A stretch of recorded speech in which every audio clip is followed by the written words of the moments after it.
اللہ کے حبیب صلی اللہ علیہ وسلم نے فرمایا کہ اسلام کی بنیاد 5 چیزوں پر ہے۔ بخاری شریف میں بھی یہ روایت ہے، ترمذی میں بھی روایت ہے، مشکات میں بھی ہے، بہت ساری حدیث میں۔ بنیاد اسلام علی 5، اسلام کی بنیاد 5 چیزوں پر ہے۔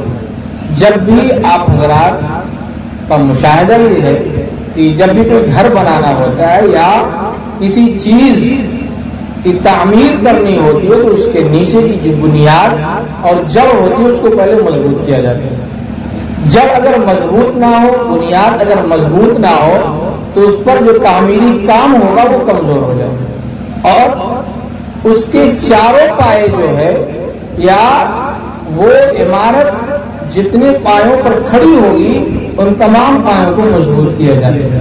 عموماً 4 پائے ایسے ہوتے ہیں جن پر گھر، عمارت، بلڈنگ کھڑی ہوتی ہے، تو اللہ کے رسول نے فرمایا کہ اسلام کی بنیاد 5۔ سب سے پہلی بنیاد کیا ہے؟ شہادت اللہ الہ الا اللہ وان محمد رسول اللہ۔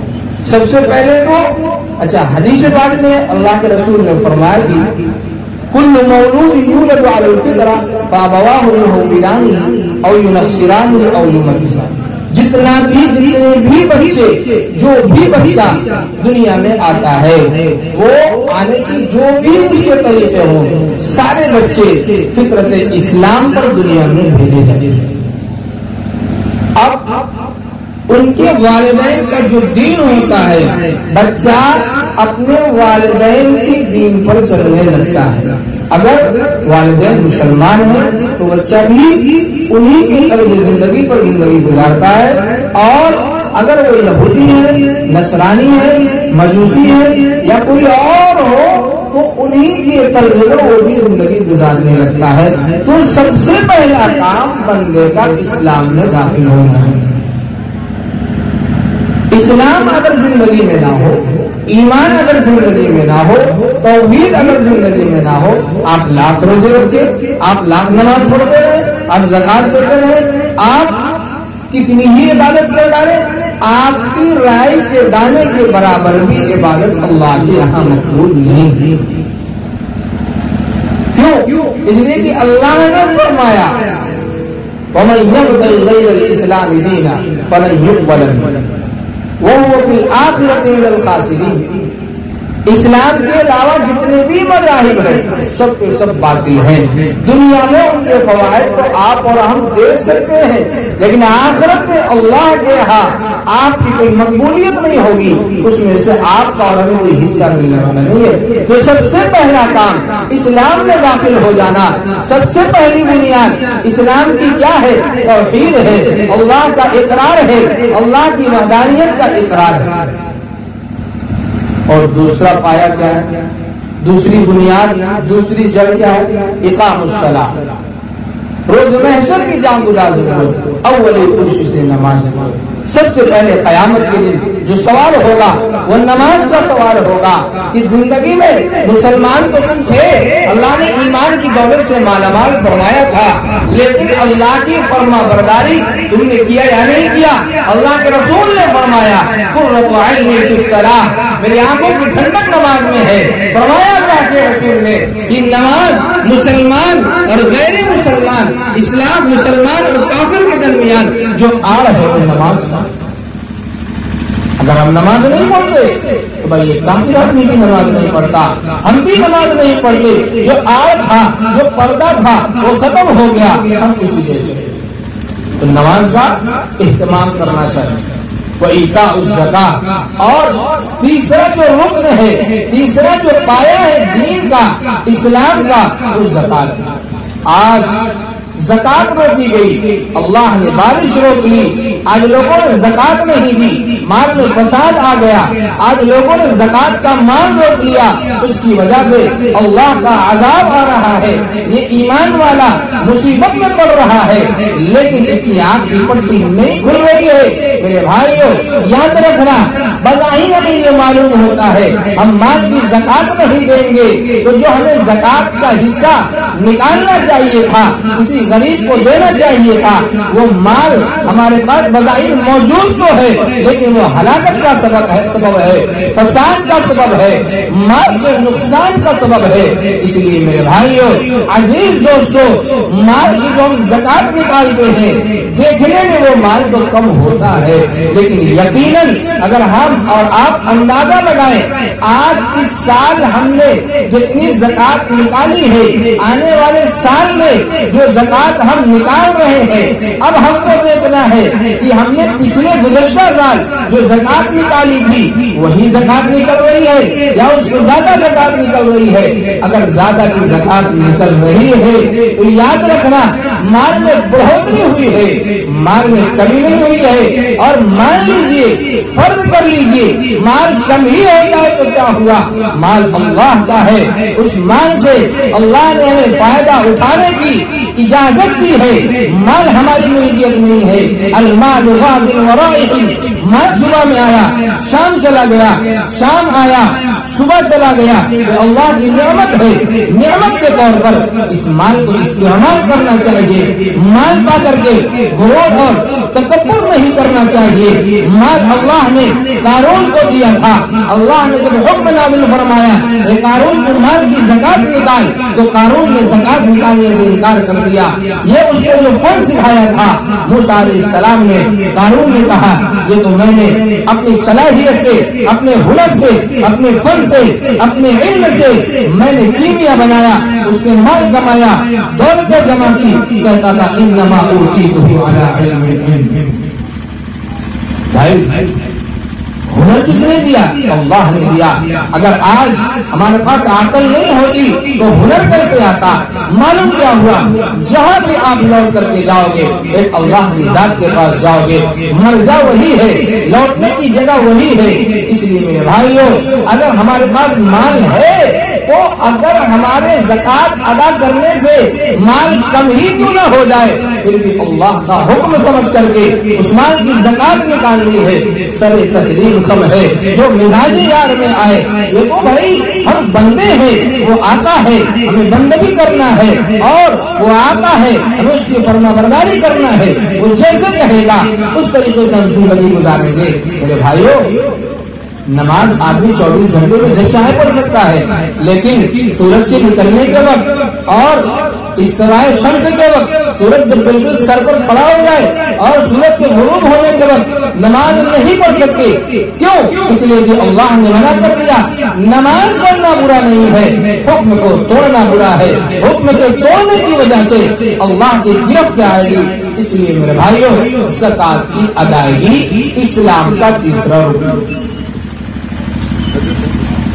وصوم رمضان، رمضان کے روزے رکھنا، شدت کی گرمی ہو رکھنے والے روزے رکھتے ہیں، اور سردی کا موسم ہو، دن بھی چھوٹا ہو، بھوک بھی نہ لگے، پیاس بھی نہ لگے، نہ رکھنے والوں کی وہی خالی پڑ جاتا ہے۔ لیکن آدمی جب عزم مصمم کرتا ہے تو اللہ اس کی مدد کرتا ہے، اور آدمی جب عزم نہیں کرتا اور ارادہ نہیں کرتا تو وہ اس کمزوری میں پڑ جاتا ہے۔ اس لیے میرے بھائیوں، اسلام کا 14 رکن روزہ رکھنا ہے، اور 5واں رکن کیا ہے؟ حج البیت من استطاع الیہ سبیلا، حج اللہ نے فرض قرار دیا۔ کس کے لیے؟ جس آدمی کے پاس اتنا مال ہو کہ وہ آنے جانے کا خرچ اٹھا سکے، اور ایسا نہیں ہے کہ مثال کے طور پر 2 لاکھ روپیہ ایک آدمی کے حج کرنے میں لگتا ہے، 2 لاکھ روپیہ ہوا اور میاں جی مسکرا کے چلے گئے حج کرنے، یہاں بیوی گھر میں کچھ کھانے پینے کا سامان تھا، 10 دن کے بعد در در کے جا کر ٹھوکر کھانے لگی، محلے سے جا کر کے دانا مانگنے لگی، اولاد کی کوئی پرواہ نہیں، اور میاں چلے گئے حج کرنے۔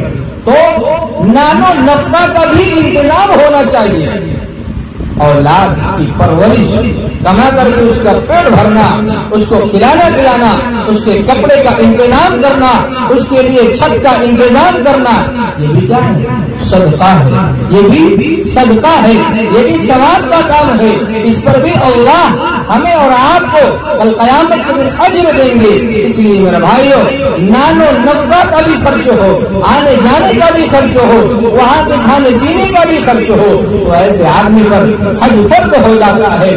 آج ہمارے اندر اسلام کی جو بنیاد ہے, گھر کی جو بنیاد ہے, بغیر بنیاد کے گھر کھڑا کر دیا تو کیسے کھڑا ہوگا بھائی؟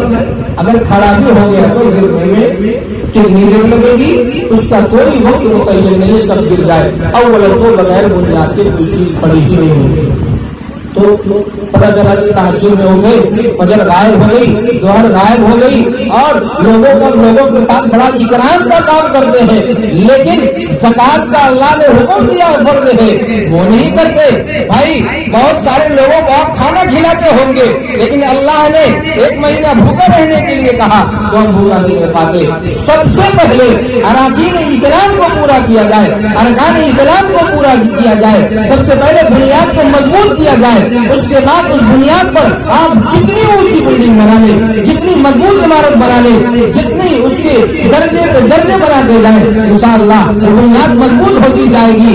ان ارکان کو سب سے پہلے مضبوط کیا جائے. نماز تہجد پڑھیے, اشراق پڑھیے, چاشت پڑھیے, اوابین پڑھیے, نماز زوال پڑھیے, صلاۃ التوبہ پڑھیے, صلاۃ التسبیح پڑھیے, صدقات کریے, خیرات کریے, اکرام کریے, کھانا کھلائیے, غریبوں کو کپڑا دیجیے, جتنے بھی نوافل کام ہے, مستحبات کام ہے وہ کریے.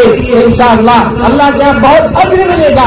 لیکن فرائض کو چھوڑ کر کے نوافل کرنے والے کے نوافل قبول نہیں ہوتے. اللہ تعالی ہم سب کو سچا اور پکا مسلمان بنائے. میں نے آپ حضرات کے سامنے قرآن کریم کی ایک آیت پڑھی ہے, یا ایھا الذین آمنوا ادخلوا فی السلم کافہ, اے ایمان والو اسلام میں مکمل داخل ہو جاؤ, اسلام میں مکمل داخل ہو جاؤ. ایسا نہ ہو کہ زبان سے تو کلمہ پڑھتے ہیں اور کام غیر کلمہ والوں کا کرتے ہیں. آج مسلمان ضرور ہے, لیکن فرق اتنا ہے کہ ہم نے کلمہ پڑھ لیا اور غیر قوم نے کلمہ نہیں پڑھا, ورنہ ہمارے جتنے بھی کام ہیں سب غیر اسلام کے کام ہے. نماز تو ہم نے چھوڑ دی, کلمہ ہم نے پڑھ لیا, زکات ہم نے چھوڑ دی, کلمہ ہم نے پڑھ لیا. اللہ نے نماز پڑھنے کا حکم دیا تھا, نماز چھوڑ دیا. زکات نہ دینا, زکات نہیں دیتا ہے, ہم نماز نہیں پڑھتے.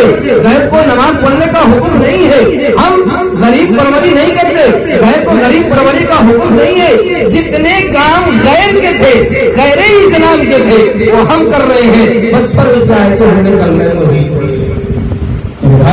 اسلام میں مکمل داخل ہو جاؤ, ارکان کو پورا کرو, اسلام میں داخل ہو جاؤ. شیطان کی پیروی مت کرو. شیطان ہمارا اور آپ کا کھلا ہوا دشمن ہے. یہ اللہ کا اعلان ہے, کل قیامت کے دن یہ کہہ کر کے چھٹکارا نہیں ملے گا اے اللہ شیطان نے ہمیں راستے سے بھٹکا دیا تھا. نہیں, اللہ نے اعلان کر دیا, دیکھو میں تم کو بتا دیتا ہوں, شیطان کے چکر میں مت پڑنا. رب العالمین کا کلام سچا کلام ہے, قرآن سچی کتاب ہے, اس پر عمل کرو. اس پر ہم نے عمل نہیں کیا.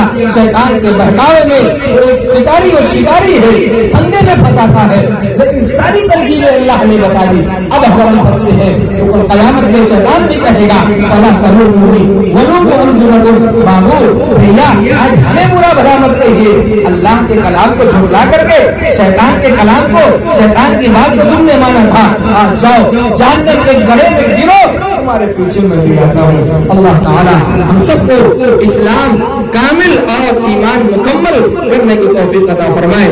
وآخر دعوانا الحمدللہ رب العالمین.